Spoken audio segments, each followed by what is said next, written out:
everyone. So in our today's lecture, we are going to do the chapter solutions and this chapter comes under physical chemistry and इसकी क्या क्या हमारी weightage है वो भी हम देखने वाले हैं and then we'll start with our topics. तो physical chemistry का this is the portion and अगर हम NEET की बात करें तो NEET में 2 questions इस particular chapter से definitely पूछे जाते हैं. So which means 4% इसकी weightage रहती है इस particular chapter की. If we talk about JEE तो एक question इस chapter से definitely पूछा जाता है which means 4 marks की weightage हमारी JEE mains में रहती है. ठीक है. Then board exams की अगर हम बात करें तो 7 मार्क्स के इससे क्वेश्चन पूछे जाते हैं which includes all type of questions, चाहे वो थ्योरेटिकल हो, कॉन्सेप्चुअल बेस्ड हो या फिर हमारी न्यूमेरिकल्स हो. ठीक है, तो हर टाइप के क्वेश्चंस इससे डेफिनेटली पूछे जाते हैं. In our today's session we will be discussing exactly the theory also and जो एक्सपेक्टेड क्वेश्चंस है वो भी हम आज के सेशन में करने वाले हैं. ठीक है, तो सबसे पहले लाइक सॉल्यूशंस चैप्टर का नेम है, so we should understand what exactly is a solution. तो अगर हम एक सॉल्यूशन की बात करते हैं तो उसमें मेनली हमारे क्या होते हैं, 2 कंपोनेंट्स होते हैं. Now what are these 2 components? एक हमारे पास होता है सॉल्यूट, दूसरा हमारे पास होता है सॉल्वेंट. जैसे बहुत ही सिंपल सा एग्जांपल है, अगर तुम शुगर ले लो यानी कि चीनी ले लो और अपने पास ले लो वाटर, तो उन दोनों को तुम मिक्स कर दोगे तो क्या तुम डिफरेंशिएट कर सकते हो? अगर तुमने नॉर्मल वाटर ले रखा है और तुमने एक सोल्यूशन ले लिया है किसका, शुगर एंड वाटर का, क्या तुम दोनों को देख के ही डिफरेंशिएट कर सकते हो? डेफिनेटली नहीं कर सकते हो. तो which means solution is a homogeneous mixture. ठीक है, homogeneous which means we can not distinguish कि हमारे पास उसमें दूसरा भी कोई कंपोनेंट प्रेजेंट है, तो यूनिफॉर्मिटी उसमें होती है. ठीक है, homogeneous means that the solution is uniform throughout. ठीक है, तो अगर हम सिंपल टर्म्स में देखें तो solution is a homogeneous mixture of 2 और मोर कंपोनेंट्स. इन जनरल हमारे पास 2 कंपोनेंट्स होते हैं but we can have more components as well.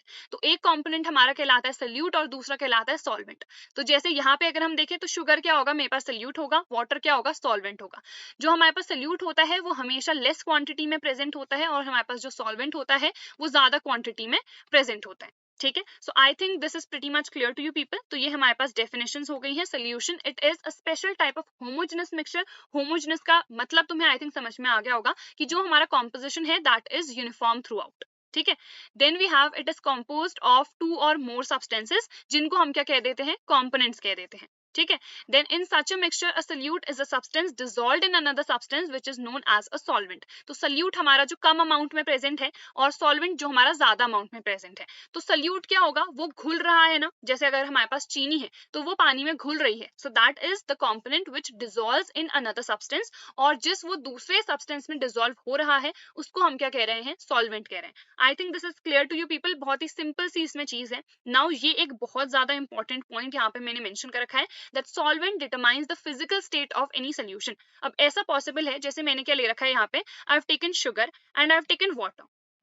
ठीक है, तो तुम लोग को भी पता है अगर तुम शुगर को पानी में ऐड अप कर दोगे सो इन दैट केस जो भी हमारा सोल्यूशन होगा वो तो वाटर के फॉर्म में ही है, यानी कि वो लिक्विड फॉर्म में ही है. तो यहाँ पे शुगर क्या है मेरे पास, that's a solid, right, and ये मेरे पास लिक्विड है. बट जो ओवरऑल मेरे पास बना सोल्यूशन उसकी स्टेट क्या है, फिजिकल स्टेट, वो लिक्विड फॉर्म में है. तो ये कौन डिटरमाइन कर रहा है, ये सॉल्वेंट ही तो डिटरमाइन कर रहा है ना. तो ये हमारे पास बहुत ज्यादा इंपॉर्टेंट पॉइंट है. Now we are going to discuss the types of solutions कि सॉल्यूशंस हमारे कितने टाइप के हो सकते हैं और वो किस बेसिस पे हम डिस्टिंग्विश करेंगे, on the basis of this solvent. जो स्टेट हमारी जो भी फिजिकल स्टेट सॉल्वेंट की होगी वो ही उस पर्टिकुलर सोल्यूशन की भी होगी. सो टाइप्स ऑफ सोल्यूशन हम देख लेते हैं. सो this is also mentioned in your NCERT. तो हमारे पास गैसेस होंगे, लिक्विड होंगे एंड सॉलिड होंगे. If you talk about gases तो हमने अभी कहा मेन जो फिजिकल स्टेट है वो सॉल्वेंट डिटरमाइन करने वाला है. तो सॉल्वेंट यानी कि गैस होना चाहिए, तब उसको हम एक गैसियस सोल्यूशन कहेंगे. लिक्विड सोल्यूशन में जो सॉल्वेंट है वो लिक्विड होना चाहिए एंड सॉलिड सोल्यूशन में जो हमारे पास सॉल्वेंट है वो सॉलिड ही होना चाहिए.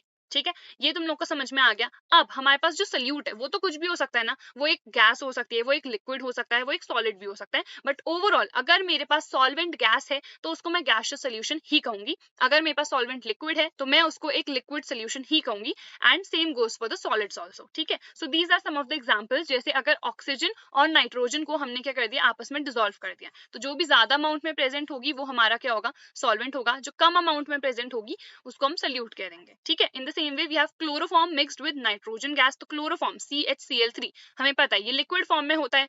तो लिक्विड को हमने गैस में डिसॉल्व कर रखा है, विच मीन्स ओवरऑल वो एक गैसियस सोल्यूशन ही बनाएगी, ठीक है। Then camphor in nitrogen gas हो गया हमारे पास, कैम्फर हमारे पास पता है कि वो एक सॉलिड होता है। Then comes the gas and the liquid.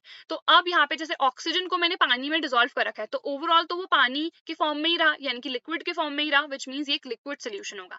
Then comes ethanol which is C2H5OH, तो ये हमारे पास एथेनॉल हो गया। इसको ऑब्वियसली मैं पानी में डिसॉल्व कर दूंगी तो लिक्विड लिक्विड है, तो फाइनली मेरे को लिक्विड ही मिलेगा ऑब्वियसली, ठीक है। Glucose which is C6H12O6, glucose कह दो, शुगर ले लो विच इज C12H22O11, तो वो शुगर का फॉर्मूला हो गया, उसको पानी में डिसॉल्व करोगे तो देन ऑल्सो यू नो कि वो एक लिक्विड सोल्यूशन ही फॉर्म करेगा।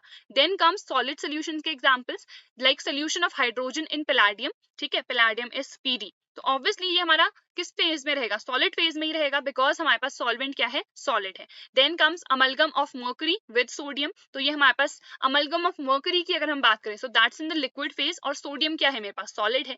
Then comes copper dissolved in gold, तो ये हमारे पास दोनों ही क्या है, सॉलिड है, तो ओवरऑल वो सोल्यूशन भी क्या कहलाएगा, हमारे पास सॉलिड सोल्यूशन ही कहलाएगा। So these are the examples and types of solutions, तुम लोग को डेफिनेटली पता होने चाहिए। इन केस तुम लोग के पास कोई भी क्वेश्चन आ गया कि लेट्स सपोज कि एथेनॉल डिसॉल्व्ड इन वाटर, तो ओवरऑल ये सोल्यूशन क्या कहलाएगा, तो वो एक लिक्विड सोल्यूशन होगा, ठीक है।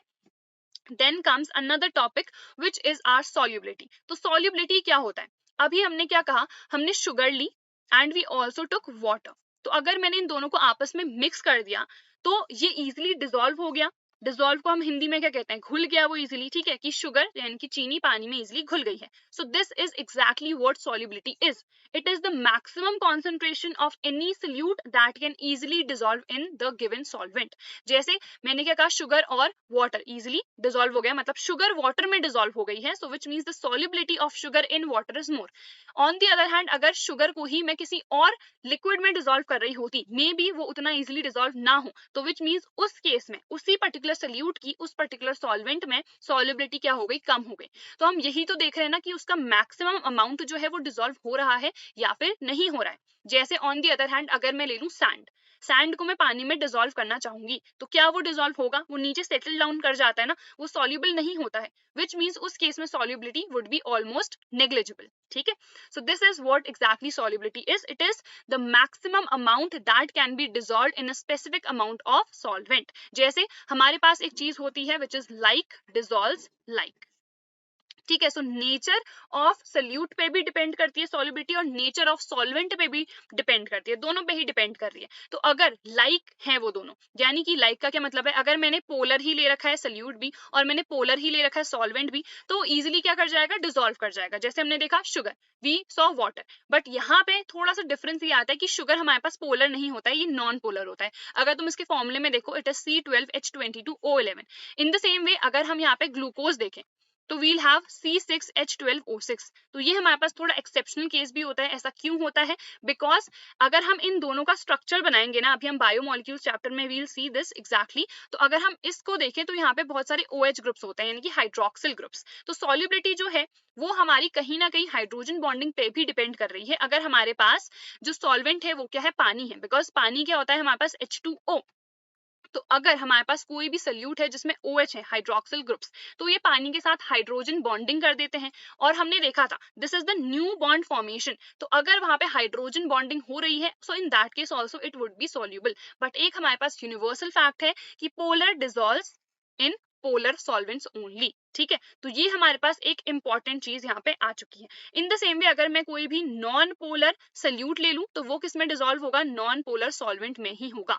Again I am telling you, obviously हर चीज में कोई ना कोई एक्सेप्शनल चीज होती है। जैसे हम मर्करी को देखें तो एक लिक्विड होता है, ऑन दी अदर हैंड बाकी जितने भी हमारे पास मेटल्स हैं वो सब सॉलिड्स होते हैं। तो हर केस में क्या होता है, कुछ ना कुछ एक्सेप्शनल केस डेफिनेटली आ ही जाता है। सो आई थिंक अभी के लिए इतना तुम लोग को समझ में आ गया होगा कि हमारे पास है एक यूनिवर्सल फैक्ट कि लाइक को डिसॉल्व करेगा। ऑन दी अदर हैंड हमने एक एग्जांपल भी देख लिया कि क्यों हमारे पास ग्लूकोज डिसॉल्व कर रहा है पानी में, जबकि वो नॉन पोलर है और पानी में पास पोलर है, ठीक है। तो because of the hydrogen bonding, because हमारे पास जो ग्लूकोज है या फिर शुगर है उसमें हाइड्रोक्सिल ग्रुप्स प्रेजेंट होते हैं जो कि हाइड्रोजन बॉन्डिंग कर देते हैं with water, and hence solubility उसकी इंक्रीज हो जाती है। अब ऑन दी अदर हैंड हमने एक और डेफिनेशन यहाँ पे लिख रखी है, solubility is the new bond formation between the solute molecules and the solvent molecules. तो न्यू बॉन्ड्स ही तो फॉर्म हो रहे हैं ना यहाँ पे, ऑब्वियसली हमने देखा पोलर पोलर में डिसॉल्व हो रहा है और यहाँ पे हाइड्रोजन बॉन्डिंग हो रही है, तो कहीं ना कहीं हमारे पास बॉन्डिंग हो रही है जिसकी वजह से सॉल्युबिलिटी है। अगर उसमें कोई भी बॉन्डिंग नहीं होगी तो कोई सॉल्युबिलिटी उसमें नहीं होगी, ठीक है। Then in terms of the quantity again ये सेम डेफिनेशन है, थोड़ा बहुत यहाँ पे बस टर्मिनोलॉजी का चेंज कर दिया। तो solubility is the maximum concentration और the maximum amount of solute that dissolves in a known concentration of solvent at a particular given temperature, ठीक है। Then solutes are classified as highly soluble, sparingly, या फिर इसको हम partially soluble भी कह देते हैं, and we have or insoluble last वाला based on the concentration at which they dissolved in a solvent। तो अगर हम सिंपली समझने की इसकी कोशिश करें, हमने देखा पानी में इजिली शुगर डिसॉल्व हो गई, तो विच मीन्स वो मेरे पास क्या है, हाईली सॉल्युबल है। ऑन दी अदर हैंड हमने देखा यार अगर हमने सैंड ले लिया तो वो तो बिल्कुल भी डिसॉल्व नहीं कर रही है, तो इनसॉल्युबल हो गया, वो बिल्कुल भी डिसॉल्व नहीं कर रहा है। पार्शली सॉल्युबल अगर थोड़ा बहुत अमाउंट उसका डिसॉल्व हो रहा होगा, ठीक है। तो आई थिंक ये तुम लोग को बहुत अच्छे से समझ में आ गया होगा कि व्हाट एग्जैक्टली सॉल्युबिलिटी इज। अब हम कॉन्सेंट्रेशन को डिटरमाइन करने के लिए कुछ टर्म्स देख लेते हैं जो कि इंपॉर्टेंट है। सबसे पहला मेरे पास आता है मास परसेंट, ठीक है, जिसको हम वेट बाय वेट भी लिखते हैं। तो कई बार इसमें ना न्यूमेरिकल्स में तुम्हें क्वेश्चन में गिवन रहता है कि this is 30% weight by weight, that particular component, वो सल्यूट भी हो सकता है, वो सॉल्वेंट भी हो सकता है। तो इसका क्या मतलब होगा, 30% अगर उसमें लिख रखा है तो विच मीन्स वो जो भी कंपोनेंट है उसका 30 ग्राम है, किसमें, इन 100 gram of that particular solution. तो ये जो 100 ग्राम है ये किसका मास आएगा, एंटायर सोल्यूशन का। ये मान लो हमें सल्यूट का गिवन है, तो अगर तुम्हें सॉल्वेंट का निकालना होगा तो कैसे निकालोगे, दोनों को सब्ट्रैक्ट करके ऑब्वियसली। तो 100 माइनस 30 कितना आ जाएगा, 70 ग्राम। तो इसको हम डिफाइन कैसे कर रहे हैं, that's the mass of any particular component that can be solute also, that can be solvent also, which is dissolved in 100 gram of the solution, ठीक है। तो ये हमारे पास फॉर्मूला भी आ गया अगर जैसे मुझे सॉल्वेंट का निकालना है जिसको हमने ए ले रखा है। सो WA यानी कि weight of that particular component upon जो टोटल वेट होगा उस पर्टिकुलर सोल्यूशन का। ऑब्वियसली दोनों ही कंपोनेंट्स यानी कि ए और बी, तो हमारे पास सल्यूट भी है, वी हैव सॉल्वेंट आल्सो, उन दोनों का अगर मैंने वेट एड अप कर दिया तो नीचे किसका वेट आ जाएगा, हमारे सोल्यूशन का, इनटू 100 कर दोगे बिकॉज हम परसेंटेज के फॉर्म में निकाल रहे हैं। तो यहाँ पे से you can easily calculate the mass percent, और अगर तुम्हें मास परसेंट ऑलरेडी गिवन है तो वहां से तुम्हें किस तरीके से चेक करना है, that also I have told you people, ठीक है। ऑब्वियसली इसकी कोई यूनिट नहीं होगी because this is some kind of ratio, ऊपर भी वेट है नीचे भी वेट है, तो यूनिट्स क्या हो जाएंगी, कैंसिल आउट हो जाएंगी। और अगर तुमने एक कंपोनेंट का वेट निकाल लिया है, वेट परसेंट निकाल लिया है, यानी कि मास परसेंट निकाल लिया है, जैसे मान लो 30% मुझे पता है, सो 30% वेट बाय वेट मान लो मेरे पास सल्यूट का है, तो अगर तुम्हें सॉल्वेंट का निकालना है ना वेट परसेंट, तो तुम्हें अलग अलग से कैलकुलेट करने की जरूरत नहीं है, you just have to subtract it from 100 because overall मेरे पास परसेंटेज कितनी होती है 100, उससे सब्ट्रैक्ट कर दो तो ये आंसर कितना आ जाएगा, मेरे पास 70% आ जाएगा, ठीक है। Next we have again volume percent, तो ये भी हमारे पास सिमिलर ही है। अगर तुम्हें वॉल्यूम परसेंट गिवन है तो यहाँ पे वॉल्यूम आ गई, वहां पे मास था तो इसीलिए हमने क्या लिया था, ग्राम में लिया था। तो यहाँ पे we have volume percent, so it is the volume of any particular component which is present in 100 millilitre of the solution. तो अगर अगेन मुझे 30% V बाय वी यानी कि वॉल्यूम बाय वॉल्यूम इस केस में अगर मुझे गिवन है तो मुझे पता है 30 मिलीलीटर उसका वॉल्यूम होगा, 100 मिलीलीटर किसका होगा, सोल्यूशन का होगा। अगेन अगर मुझे सॉल्वेंट का निकालना होगा तो मैं क्या कर दूंगी, दोनों को subtract, so answer would be 70 millilitres in that particular case. Formula हमारे पास अगेन सेम हो जाएगा, VA upon VA plus VB। अगर हमें कैलकुलेट करना है वॉल्यूम परसेंट और 100 से मल्टीप्लाई कर देंगे because we have to find it in percentage, ठीक है। Then come some more important terms, जैसे यहाँ पे हमारे पास है PPM। तो PPM की फुल फॉर्म क्या होती है, पार्ट्स पर मिलियन। तो पार्ट्स पर मिलियन, अब इसका मतलब क्या है, कोई भी अगर ऐसा मेरे पास सल्यूट है जो कि बहुत कम अमाउंट में प्रेजेंट है इन दैट पर्टिकुलर सॉल्वेंट, जैसे अगर हम आसपास एयर देखें तो बहुत ज्यादा अमाउंट में एयर प्रेजेंट है, उसमें थोड़ी बहुत धूल भी प्रेजेंट होगी तो वो पार्ट्स पर मिलियन में आ जाएगा। इन द सेम वे अगर हम देखें लेड का बहुत कम अमाउंट होगा तो वो पार्ट्स पर मिलियन में होगा। सो ये एक कॉन्सेंट्रेशन की ऐसी यूनिट है which is generally use to determine the concentration of those kind of solutes which are present in very very small amount, ठीक है। तो इसका फॉर्मूला क्या आ जाएगा, ये दोनों ही टर्म्स में हम लिख सकते हैं, मास के फॉर्म में भी और वॉल्यूम के फॉर्म में भी। So it would be again WA upon WA plus WB, but यहाँ पे because we are discussing this million तो यहाँ पे 10 टू द पावर 6 आ जाएगा। अगेन इसकी कोई भी यूनिट नहीं होगी। अगर तुम्हें इसे वॉल्यूम के फॉर्म में लिखना है तो VA upon VA plus VB into 10 to the power 6, ठीक है। तो I think this is clear to you people. Then comes molarity which is the most important. तो मोलारिटी का फॉर्मूला क्या होता है, इसको सबसे पहले हम कैपिटल M से डिनोट करते हैं। It is the number of moles of solute dissolved in 1 litre of solution. तो लीटर किसकी यूनिट है, वॉल्यूम की, तो नीचे क्या आ जाएगा, V आ जाएगा, ठीक है। और ये हमेशा लीटर्स में ही तुम डिटरमाइन करते हो, और ये वॉल्यूम किसकी है, सोल्यूशन की है, ठीक है। सो डेफिनेशन क्लियर हो गई, molarity is the number of moles of the solute dissolved in 1 litre of the solution. तो यहाँ पे फॉर्मूला लिख लेते हैं हम, capital M is equal to number of moles का फॉर्मूला होता है एक मास अपॉन मोलर मास। तो मास को मैं W से डिनोट कर देती हूँ, upon we have molar mass. तो मोलर मास को हम M डैश से डिनोट कर देते हैं, बिकॉज M यहाँ पे ऑलरेडी है, ठीक है। So we have W upon M dash, और यहाँ पे ऑलरेडी मुझे V गिवन है। V हमेशा लीटर्स में लेना है, अगर ये 200 मिलीलीटर तुम्हें गिवन होगा तो उसे चेंज कर दो, विच वुड बी 0.2 लीटर्स, ठीक है। तो यहाँ पे W is equal to M dash V, ये आ गया हमारे पास, ठीक है। तो I think this is also clear to you people. उसके बाद हमारे पास आता है मोलारिटी। तो वो मोलारिटी था, ये है मेरे पास मोलारिटी। दोनों में डिफरेंस क्या होता है, यहाँ पे अगर इसकी डेफिनेशन की बात करें, सो मोलारिटी को हम स्मॉल m से डिनोट करते हैं। It is the number of moles of solute again, but in 1 kilogram of solvent. एक तो वहां पे वॉल्यूम आई थी, यहाँ पे क्या आ रहा है, मास आ रहा है, and that two of the solvent, not of the solution, ठीक है। तो इसको मैं डिनोट कर देती हूँ M डैश से, लेट्स सपोज, ठीक है। तो M डैश क्या है, that's the mass of the solvent. N का फॉर्मूला क्या था, W अपॉन M डैश था। तो यहाँ पे से मेरे पास फॉर्मूला क्या आ गया, W is equal to M dash and this M dash. तो I think this is also clear to you people. अब इसमें एक और डिफरेंस होता है कि ये हमारे पास क्या है, टेम्परेचर डिपेंडेंट है। क्यों, बिकॉज यहाँ पे वॉल्यूम आई है, volume changes with temperature, but जो हमारा मास है वो टेम्परेचर के साथ चेंज नहीं होता है। So this is temperature independent. तो अगर तुमसे पूछा जाए which is a better quantity to denote concentration, so that is definitely molarity, because this does not depend upon the temperature, on the other hand this depends on the temperature, ठीक है। Then we have mole fraction. तो mole fraction को हम x से denote करते हैं। तो mole fraction अगर मुझे किसी भी कॉम्पोनेंट का निकालना है, that is equal to number of moles of that particular component upon the total number of moles of the solution. तो let's suppose मेरे पास एक A component है और एक मेरे पास B component है। So number of moles of that particular component यानी कि Na, और मेरे पास total solution में दो ही components हैं which are A and B। तो नीचे क्या आ जाएगा, Na plus Nb, और number of moles तुम्हें पता है कैसे निकालना है, mass upon molar mass करके, ठीक है। तो यहाँ पे क्या आ जाएगा मेरे पास, again it would be Nb upon Na plus Nb। अब देखो दोनों को एड अप कर दो, दोनों इक्वेशंस को, XA plus XB is equals to we have Na upon Na plus Nb plus we have Nb upon Na plus Nb। तो यहाँ पे देखो कितना हो गया है, Na plus Nb ऑब्वियसली, और नीचे भी क्या है, Na plus Nb। तो ये कैंसिल आउट हो गया ना। तो हमारे पास फॉर्मूला क्या है, XA plus XB is equals to 1।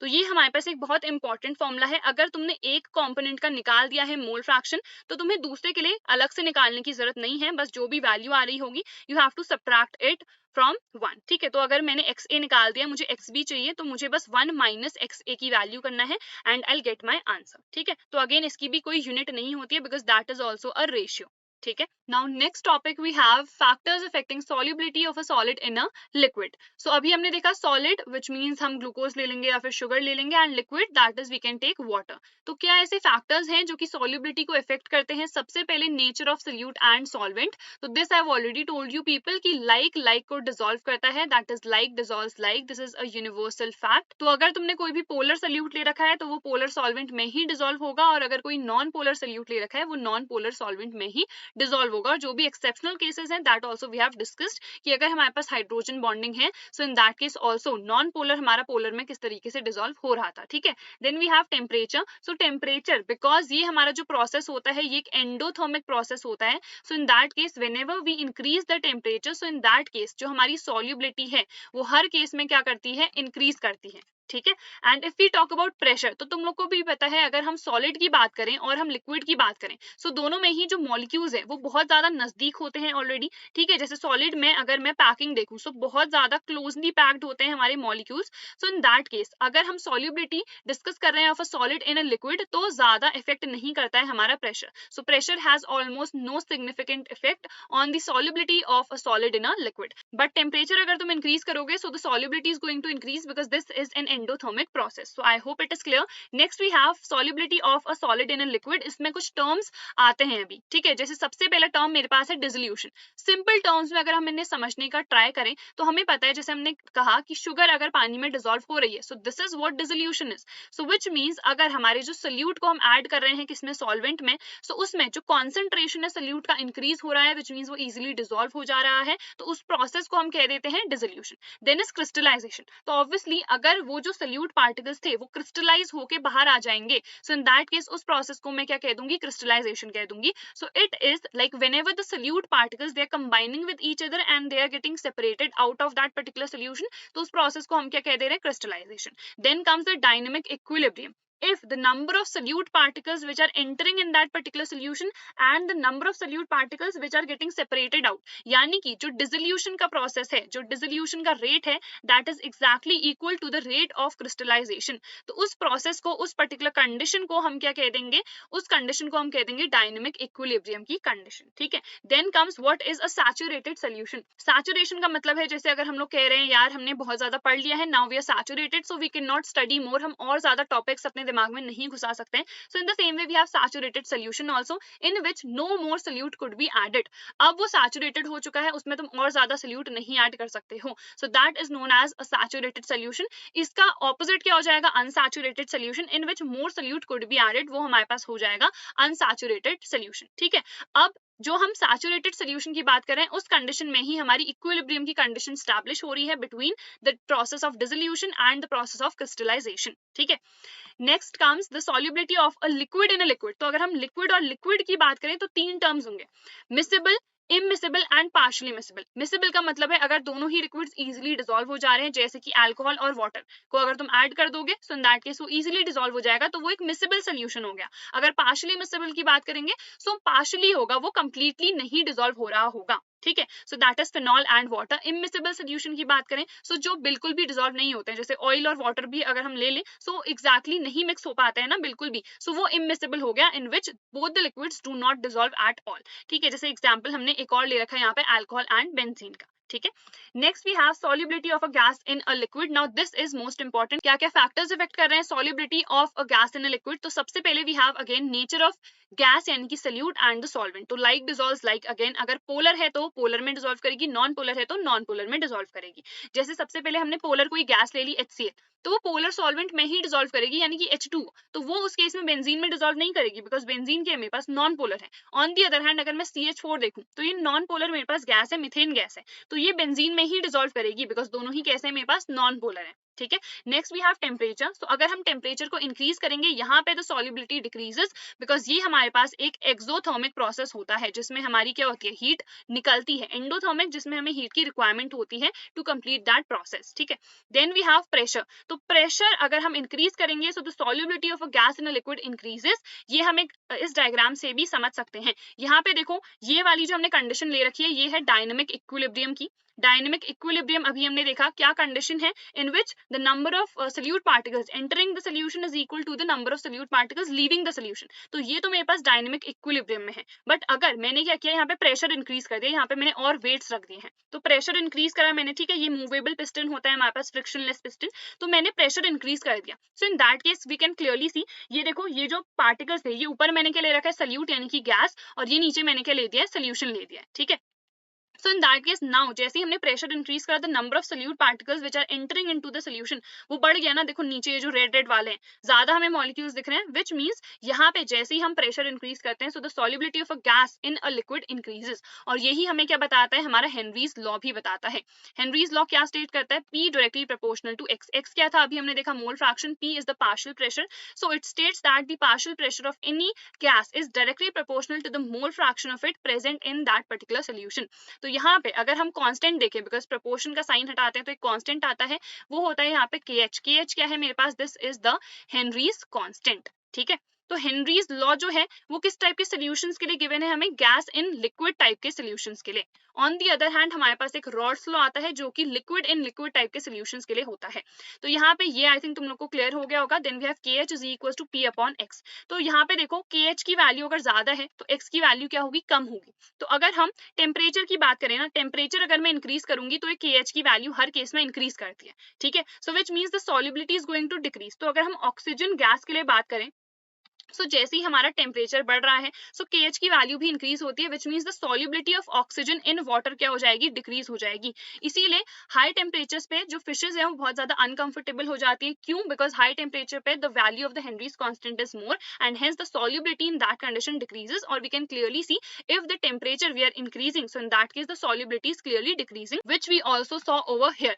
ठीक है, यहाँ पे हमने देखा टेम्परेचर अगर तुम बढ़ाओगे तो solubility ultimately is decreasing only, ठीक है। तो this is what we understood from here also. This is like I've inserted it over here, you can read it for yourself. Henry's law क्या है exactly, सारी चीजें जो significance है इसकी वो भी I've explained to you people। जो fishes है वो uncomfortable हो जाती है high temperature पे, ठीक है। Then comes the ideal solution. तो हमारे पास एक आइडियल सोल्यूशन होता है, एक हमारे पास नॉन आइडियल सोल्यूशन होता है। तो अगर हम आइडियल सोल्यूशन की बात करें तो एक ऐसा सोल्यूशन जो कि रॉल्स लॉ को फॉलो करता है over entire range of temperature, उसको हम कह देते हैं आइडियल सोल्यूशन, ठीक है। और नॉन आइडियल क्या हो जाएगा, जो रॉल्स लॉ को फॉलो बिल्कुल भी नहीं करता है। तो इस कंडीशन के लिए क्या होता है, जो भी मेरे पास सोल्यूट है और जो भी मेरे पास क्या है सॉल्वेंट, उसमें जो भी आपस में इंटरैक्शन होगा, जैसे मैंने सोल्यूट ले लिया ए, तो ए में जो भी आपस में इंटरैक्शन हो रहा होगा और सॉल्वेंट मैंने ले लिया बी, तो बी यानी कि आपस में सॉल्वेंट मॉलिक्यूल्स में ही जो इंटरैक्शन हो रहा होगा that is approximately equal to the interactions जो सोल्यूट और सॉल्वेंट मॉलिक्यूल्स में होंगे। On the other hand ideal में क्या हो जाएगा, इसका बिल्कुल उल्टा हो जाएगा, ठीक है। यहाँ पे जो चेंज इन द वॉल्यूम होता है वो जीरो होता है एग्जैक्टली, ठीक है। जो चेंज इन द एंथैल्पी होता है वो एग्जैक्टली हमारे पास जीरो होता है। और रॉल्स लॉ का हमारे पास जो स्टेटमेंट है अभी मैंने बताया, Rawls law liquid in liquid type के सॉल्यूशंस के लिए होता है, यानी कि PA is equals to P naught A XA। P naught A क्या होता है, that's the partial pressure of that particular solvent in the pure state। solvent या फिर solute हम जो भी component ले रहे होंगे अपने pure state में उसका जो भी partial pressure आएगा, तो A के लिए ये आ जाएगा और B के लिए क्या आ जाएगा, P naught B, और यहाँ पे X भी आ जाएगा। X क्या है हमारे पास, again the mole fraction. So I think ये तुम लोग को समझ में आ गया होगा। These are certain points which I have already told you people. इसके लिए जो ग्राफ बनता है वो किस तरीके से बनता है, so this is the graph for an ideal solution. तो देखो यहाँ पे हमने क्या ले रखा है, here we have taken the vapour pressure, here we have taken the mole fraction यानी कि x, एंड यहाँ पे हम Vp ले लेते हैं जिसको हम P से ही डिनोट कर रहे हैं वैसे। तो यहाँ पे हमने वेपर प्रेशर ले लिया है। अब देखो इस कंडीशन के लिए देखो ये एक्जैक्टली नीचे बनेगा एक्चुअल में। तो यहाँ पे क्या हो रहा है, अगर हम इस कंडीशन के लिए देखें, so in that case we have PA is equals to we have P naught A XA। तो अगर हमारे XA की वैल्यू कितनी हो गई है, 1 हो गई है, सो इन दैट केस हमारे पास क्या होगा, PA is equals to P naught A, which means we'll get the maximum value। तो देखो यहाँ पे XA की वैल्यू 1 है, which means हमारी मैक्सिमम वैल्यू मुझे मिल रही है P naught A मिल रही है, ठीक है। But as soon as we are going to decrease this value, इधर को जब मैं जा रही हूँ तो XA की वैल्यू घटती जा रही है, इवेंचुअली इस पॉइंट पे XA की वैल्यू 0 हो जा रही है। तो क्या हो रही है, P naught A की वैल्यू भी घटेगी ना, तो ये घटते घटते यहाँ पे अल्टीमेटली 0 हो जाएगी। क्यों हो रही है यहाँ पे 0, देखो बिकॉज यहाँ पे XB की वैल्यू 1 हो गई है। अभी हमने देखा था ना XA plus XB is equal to 1। तो अगर हमारे पास XA की वैल्यू 1 है तो XB अल्टीमेटली कितना है, 0। इस कंडीशन पे देखो अगर मेरे पास XB 0 है तो we have PB is equals to P naught B XB। अगर XB 0 तो PB कितना हो गया, 0। तो यहाँ पे PB यानी कि पार्शियल प्रेशर ऑफ B वाला कंपोनेंट कितना हो गया, यहाँ पे एक्जैक्टली 0 हो गया। ऑन दी अदर हैंड अगर मैं यहाँ पे देखूँ तो XB की वैल्यू 1 हो चुकी है, तो PB is equals to P naught B आ जाएगा, विच मीन्स मुझे यहाँ पे मैक्सिमम वैल्यू मिल रही होगी, ठीक है। एंड यहीं पे बिकॉज XB इस कंडीशन में 1 हो चुका है तो XA कितना आ जाएगा यहाँ पे 0, और अगर XA 0 है तो इस कंडीशन में कितना हो जाएगा, PA जो है मेरे पास वो अल्टीमेटली मेरे पास 0 आ जाएगा। So this is the graph that has been plotted over here. और यहाँ पे ये जो हमने लाइन ड्रॉ कर रखी है this will give us the total vapour pressure, ठीक है। डाल्टन्स लॉ के अकॉर्डिंग हमारा क्या है, जो वेपर प्रेशर है वो सम होता है, जो टोटल वेपर प्रेशर होगा that would be the sum of the individual vapour pressures, ठीक है। तो इसीलिए PT यानी कि जो भी टोटल वेपर प्रेशर होगा वो उन दोनों का सम करके ही हमको यहाँ पे मिलेगा। और ये हमने किसके लिए ड्रॉ कर रखा है, obviously we have drawn it for this. तो PA is equal to P naught A, ये वाली जो लाइन है, और ये वाली लाइन किसके लिए ड्रॉ हुई है, B वाले कंपोनेंट के लिए। So this is the graph and I hope ये तुम लोग को समझ में आ गया होगा। Next we have the non ideal solution. तो नॉन आइडियल सोल्यूशन जो कि नहीं फॉलो करते हैं रॉड्स लॉ को, तो इस कंडीशन के लिए क्या होगा, जो ए में इंटरेक्शन हो रहा होगा और जो बी में आपस में इंटरेक्शन हो रहा होगा, that would not be equal to the interaction जो कि ए बी में आपस में हो रहे हैं, यानी कि सोल्यूट और सॉल्वेंट मॉलिक्यूल्स में आपस में हो रहे हैं। ठीक है, इस कंडीशन के लिए बिकॉज ये रॉड्स लॉ को फॉलो नहीं कर रहा है, तो पी ए नहीं इक्वल आएगा P naught A X A के। In the same way P B equal नहीं आएगा P naught B X B के। तो आई थिंक ये समझ में आ गया। डेल वी हमने देखा था, so change in the volume वो जीरो के इक्वल नहीं होगा और चेंज इन द एंथैल्पी भी जीरो के इक्वल नहीं होगा। एक और पॉइंट, आइडियल सोल्यूशन की अगर हम बात करें ना, एक्चुअल में कोई भी आइडियल चीज होती नहीं है, तो हम ऐसे सोल्यूशंस को आइडियल सोल्यूशंस कह देते हैं जिसमें जो कॉन्सेंट्रेशन है हमारे सोल्यूट का वो 5% होता है। ठीक है, और एग्जाम्पल भी इंपॉर्टेंट है, सो बेंजीन एंड टॉलवेन। तो एक एक एग्जाम्पल हर किसी का तुम लोग लर्न कर सकते हो। There are certain more examples also, जो भी तुम लोग को कंफर्टेबल लगता है you can go for that. ठीक है, देन नॉन आइडियल सोल्यूशन में भी हमारे दो तरह के सोल्यूशन होते हैं, एक जो पॉजिटिव डेविएशन शो करते हैं फ्रॉम द रॉल्स लॉ, एक जो नेगेटिव डेविएशन शो करते हैं फ्रॉम द रॉल्स लॉ। ठीक है, तो सबसे पहले हम देख लेते हैं ऐसे नॉन आइडियल सोल्यूशन जो कि पॉजिटिव डेविएशन शो कर रहे होंगे। तो अगर मैं पॉजिटिव डेविएशन की बात करूंगी, so in that case P A की value would become greater than this value और पी बी की वैल्यू भी ग्रेटर हो जाएगी। You can easily learn, because positive value है तो पी ए और पी बी की वैल्यू ग्रेटर होगी। On the same way we can see del V की वैल्यू भी ग्रेटर हो जाएगी जीरो से, बिकॉज पॉजिटिव डेविएशन है, सो जो भी डेल वी की वैल्यू आ रही होगी वो पॉजिटिव होगी। डेल एच की वैल्यू भी क्या होगी, ग्रेटर देन जीरो। हमें पता है डेल एच की वैल्यू ग्रेटर देन जीरो है तो ये वैल्यू पॉजिटिव है, विच मीन्स ये प्रोसेस कौन सा होगा, ऑब्वियसली एंडोथर्मिक। डेल एच की वैल्यू नेगेटिव होती है तो एक एक्सोथर्मिक प्रोसेस होता है। ठीक है, तो यहाँ पे the change in the volume वो क्या हो रहा है, वो भी पॉजिटिव है, विच means the volume is increasing. Volume increase हो रही है तो इसमें क्या होता है, ज्यादा वेपर्स हमारे फॉर्म होते हैं, हेंस जो वेपर प्रेशर है हमारा वो भी क्या होता है, ज्यादा होता है। सो ऐसे इंटर रिलेट करके you can also learn these. और एग्जाम्पल क्या हो गया, acetone and ethanol. Then we have, ये इसका ग्राफ हो गया, ये एक्चुअल में जो हमने आइडियल कंडीशन के लिए देखे थे वो एक ये स्ट्रेट लाइन आ रही थी एंड ये स्ट्रेट लाइन एंड ये स्ट्रेट लाइन, बट यहाँ पे क्या होता है, बिकॉज ये क्या शो कर रहे हैं, पॉजिटिव डेविएशन, सो हमारा जो ग्राफ है वो ऊपर की तरफ बन जाता है। बाकी सारी चीजें सेम है, एक्स ए की वैल्यू यहाँ पे 1 तो एक्स बी 0 एंड यहाँ पे मैक्सिमम वैल्यू पी नॉट ए की मिलेगी, पी बी यहाँ पे क्या होगा, 0 होगा हमारे पास। ठीक है, then we have the non ideal solutions that show negative deviation. तो अगर वो नेगेटिव डेविएशन शो कर रहे हैं, so in that case again जो ग्राफ है वो मेरा नीचे को बन जाएगा। ये एक्चुअल में था ना, अब ये वैल्यू एक्जैक्टली नीचे को आ जाएगी। यहाँ पे क्या था, मेरे पास पी नॉट ए था, यहाँ पे मेरे पास पी नॉट बी था। ठीक है, तो यहाँ पे भी वही चीज होगी, वहां पे पी ए वॉज ग्रेटर तो ये पी ए लेस देन हो जाएगा। ठीक है, we'll have pb less than p not b xb, again del v is less than 0, del h is less than 0, तो यहाँ पे नेगेटिव है, which means ये कैसा प्रोसेस होगा, मेरे पास एक्सोथर्मिक। वॉल्यूम भी ये नेगेटिव आ रहा है ना, change in the volume is negative, which means the volume is decreasing over here. Volume decrease करेगी, so in that case less vapours would be formed, less vapours बन रहे हैं, तो इसका क्या मतलब है, vapour pressure would be less. Example आ गया मेरे पास acetone and aniline, and that's the graph that we have already seen. Next topic we have the abnormal molar mass. तो abnormal which means something is not normal over here. तो abnormal molar mass का मतलब होता है कि एक ऐसा molar mass वो जो कि या तो कम है या फिर वो हाई है, यानी कि ज्यादा है as the expected value। एक हमारे पास expected value होती है, experimental value होती है। अगर मेरे पास जो value एक्चुअल में आ रही है कैलकुलेट करने पे, यानी कि उसको हम कैलकुलेटेड वैल्यू कह देते हैं या फिर ऑब्जर्व्ड वैल्यू भी कह देते हैं, दैट इज आइदर लेस और more than the expected value और द एक्सपेरिमेंटल वैल्यू, तो उसको हम क्या कह देते हैं, abnormal molar mass. Now colligative property is always inversely proportional to the molar mass. Colligative properties हमारी ऐसी प्रॉपर्टीज होती हैं जो कि नंबर ऑफ सोल्यूट पार्टिकल्स पे डिपेंड करती हैं। ठीक है, और वो नेचर ऑफ सोल्यूट पार्टिकल पे बिल्कुल भी डिपेंड नहीं करती हैं। तो नेचर पे नहीं डिपेंड करिए, नंबर ऑफ सोल्यूट पार्टिकल्स पे वो डिपेंड करिए। तो अब हम एबनॉर्मल मोलर मास को कैसे इन कॉलिगेटिव प्रॉपर्टी मोलर मास की हेल्प से समझ सकते हैं वो हम देखते हैं। तो देखो हमारे पास दो प्रोसेस होते हैं, one is of the dissociation, the other is of the association। अगर मैं डिसोशिएशन की बात कर रही हूँ, विच मीन्स कोई भी अगर मेरे पास इलेक्ट्रोलाइट है, कोई मॉलिक्यूल है, वो टूट रहा है तो वो डिसोशिएशन हो गया। एसोसिएशन का मतलब जुड़ना होता है। तो डिसोशिएशन के लिए अगर हम देखें, like we have NaCl, so it is breaking अपने आयंस में Na प्लस एंड Cl-। तो यहाँ पे देखो एक ही मॉलिक्यूल था बिफोर डिसोशिएशन, आफ्टर डिसोशिएशन यहाँ पे कितने आयंस बन गए, 2 आयंस। तो यहाँ पे द नंबर इज इंक्रीजिंग ना, नंबर ऑफ सोल्यूट पार्टिकल्स अगर इंक्रीज कर रहा है, the colligative property is going to increase, which means the molar mass is decreasing. तो यहाँ पे जो मोलर मास है that would be less than the expected value. तो आई थिंक ये तुम लोग को समझ में आ गया होगा। ऑन दी अदर हैंड अगर हम एसोसिएशन की बात करें, तो एसोसिएशन का भी हम एक एग्जाम्पल ले लेते हैं छोटा सा। था, इफ वी हैव CH3COOH, इसके मैं क्या ले लेती हूँ, 2 मॉलिक्यूल्स ले लेती हूँ, तो यहाँ पे एसोसिएशन हो रहा है, so we'll have CH3COOH twice. तो यहाँ पे देखो इसके 2 एटम्स थे, बट यहाँ पे जो मॉलिक्यूल बना वो एक ही तो मॉलिक्यूल बना है ना, सो यहाँ पे क्या हो रहा है, डिक्रीमेंट हो रहा है। तो यहाँ पे नंबर ऑफ सल्यूट पार्टिकल्स क्या हो रहे हैं, नंबर ऑफ पार्टिकल्स जो है वो डिक्रीज कर रहे हैं।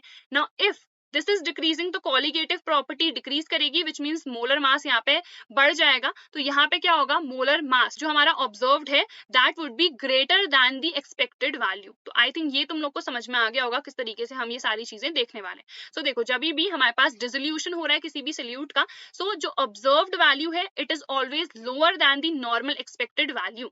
तो जो भी हमने ऑब्जर्व कर रखी है वो क्या हो जा रही है, कम हो जा रही है, that we already saw over here also. तो हमारे पास वॉन्ट ऑफ एक साइंटिस्ट थे जिन्होंने अपना एक वॉन्ट ऑफ फैक्टर इंट्रोड्यूस कराया for this abnormal molar mass वाला कॉन्सेप्ट, ठीक है। तो I is equal to normal molar mass जो हमारे पास यानी कि एक्सपेक्टेड वैल्यू ऑलरेडी है, और नीचे क्या आ जाएगा हमारे पास एबनॉर्मल यानी कि जो भी मेरे पास ऑब्जर्व्ड वैल्यू है, ठीक है, यानी कि जो भी हम कैलकुलेट कर रहे हैं। सो इन दैट केस देखो I जो वॉन्ट ऑफ फैक्टर है, अभी हमने देखा डिसोसिएशन के लिए क्या हो रहा था, नंबर ऑफ पार्टिकल्स इंक्रीज हो रहे हैं, कॉलिगेटिव प्रॉपर्टी बढ़ रही है, तो ये जो एबनॉर्मल वाली वैल्यू है ये क्या हो रही है, घट रही है, और नॉर्मल वाला मेरे पास क्या था, ज्यादा था।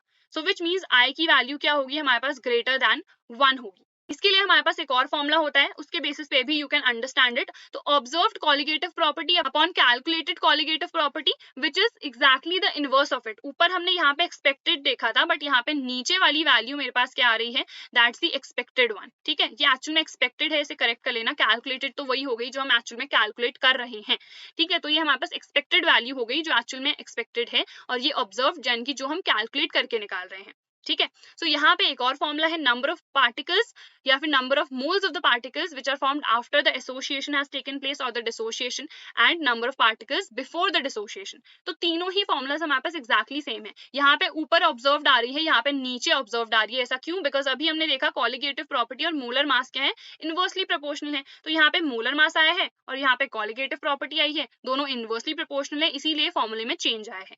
अब यहाँ पे भी हम इजिली डिसोसिएशन का प्रोसेस समझ सकते हैं।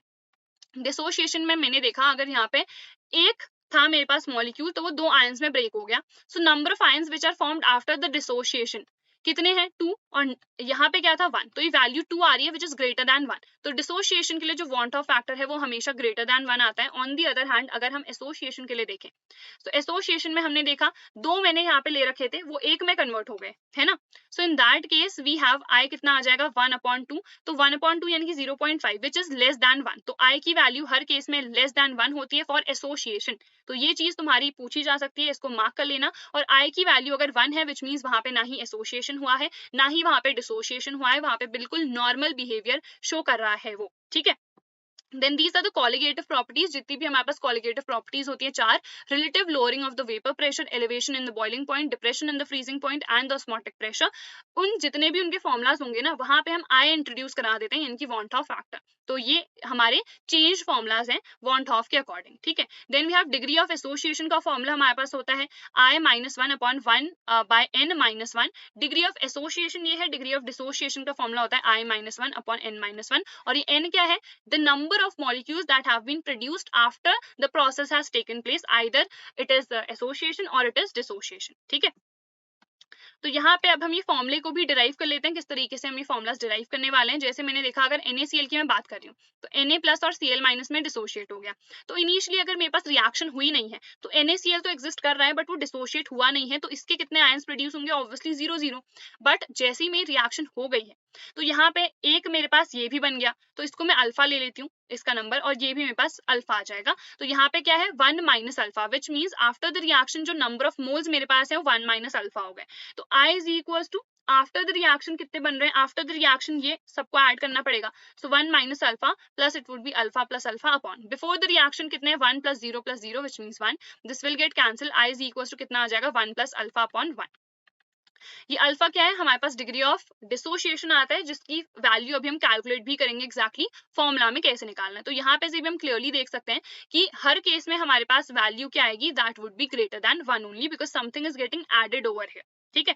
देन वी हैव ये हमने अगेन वही सेम चीज कर रखी है, ए बी यानी कि कोई भी इलेक्ट्रोलाइट जैसे NaCl था सेम वही चीज हमने यहाँ पे भी कर रखी है। I कितना आ गया 1 प्लस अल्फा आ गया, ठीक है।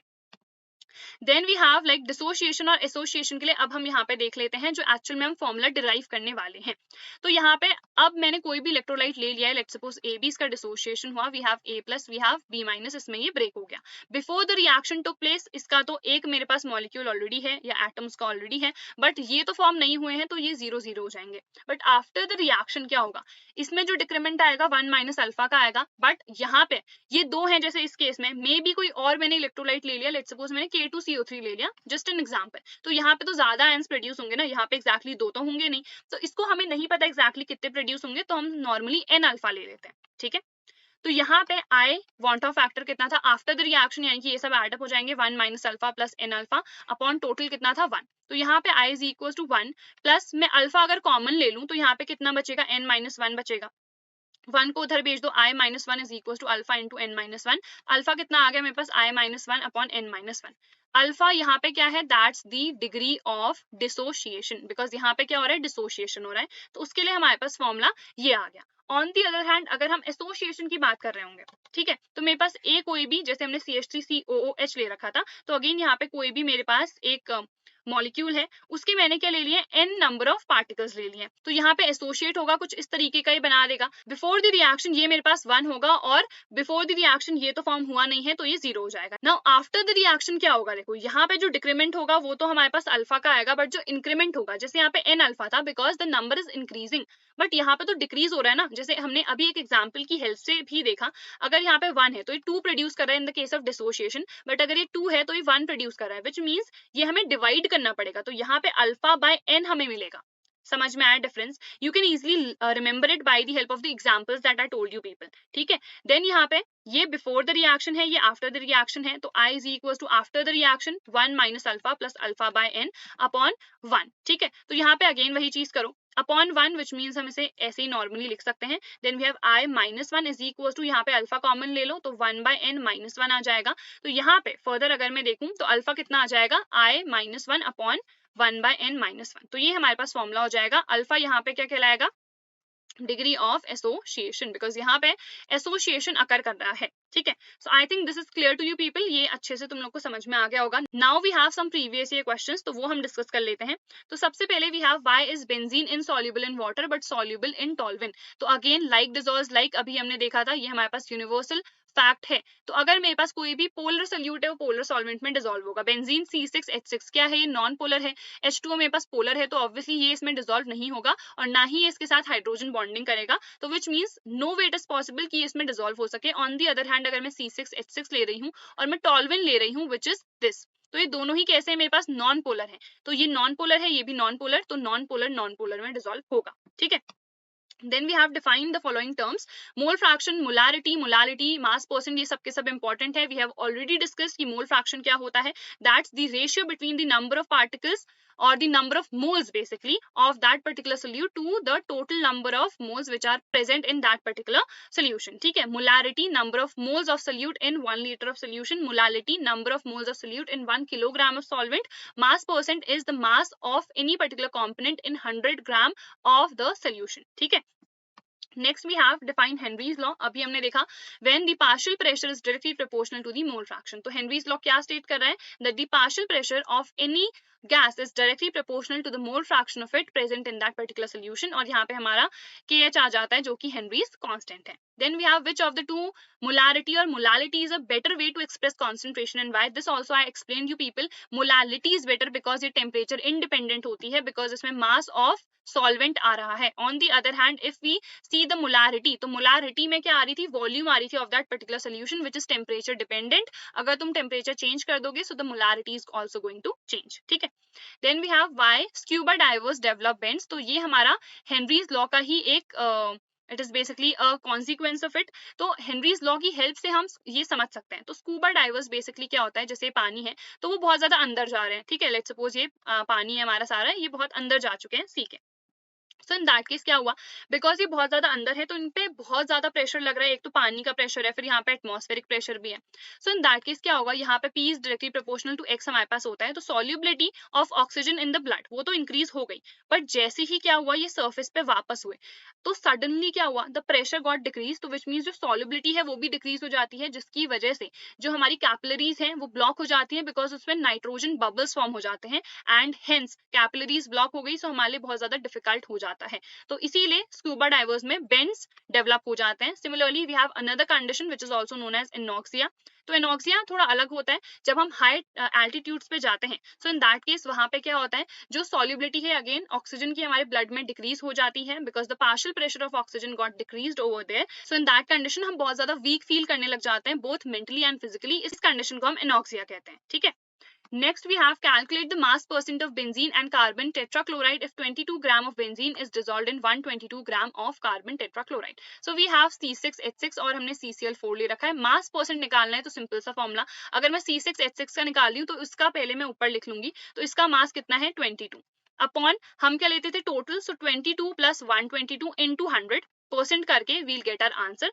अगर मेरे को CCl4 का निकालना है तो या तो यहाँ से जो भी परसेंटेज तुम्हारी आ रही होगी उसको 100 से देन सब्ट्रैक्ट कर देना, या फिर तुम क्या कर सकते हो, you can easily do it as 122, ये हमारा CCl4 के लिए है, ये हमारा C6H6 के लिए है, upon again 22 upon 122 that's the total into 100% के फॉर्म में you will get your answer. ठीक है, next we have which will have a higher boiling point 0.1 m NaCl या फिर 0.1 m BaCl2। दोनों का कॉन्सेंट्रेशन एक्जैक्टली सेम है 0.1 m और इसका भी 0.1 m। ठीक है, तो यहाँ पे किसका ज्यादा बॉइलिंग पॉइंट होगा, जिसका वॉन थॉ फैक्टर ज्यादा आएगा। ठीक है, तो यहाँ पे अगर मैं देखूं डिसोसिएशन जब NaCl का होगा तो ये दो आयंस प्रोड्यूस करेगा Na plus and Cl minus, तो इसका वॉन थॉ फैक्टर कितना होगा 2 होगा।